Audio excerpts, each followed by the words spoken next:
பருப்பு கடைசலையும் மாம்பழத்தையும் பார்த்த உடனே சண்டேவும் அதுவுமா கைக்கும் வாய்க்கும் ஒரே சண்டையாக போயிடுச்சு. நான் சின்ன குழந்தையாக இருக்கும்போது சாலிட் ஃபுட் சாப்பிட தொடங்கின காலத்துலேருந்து பருப்பு பூவா தான் என்னோடய ஃபேவரெட்.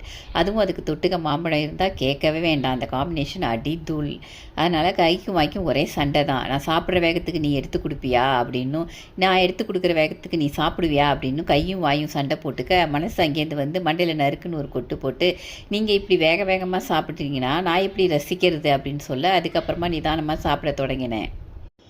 சாப்பாட்டில் நான் அதிகம் காய் சேர்த்துக்க மாட்டேங்கிறேன் அப்படின்னு சொல்லி நிறைய பேர் கம்ப்ளைண்ட் பண்ணுவாங்க. அதுக்கெல்லாம் காரணம் நான் இல்லை, யுவர் ஆனர், இந்த மாம்பழம் தான் காரணம். சின்ன வயசுலேருந்து மாம்பழ சீசனில் என்ன சாப்பிட்டாலும் அதுக்கு மாம்பழத்தை தொட்டுக்க சாப்பிட்டு சாப்பிட்டு பழகிடுச்சு. அதுக்கப்புறம் வேறு எது கொடுத்தாலும் பிடிக்கவே மாட்டேங்குது. மாம்பழம் இல்லைன்னா ஒரு துண்டு வெல்லத்தை எடுத்து தொட்டுக்கிட்டு சாப்பிட்டுடுவேன். அதே பழகிட்டதுனால எந்த தொட்டுக்குமே எனக்கு ஏறவே மாட்டேங்குது.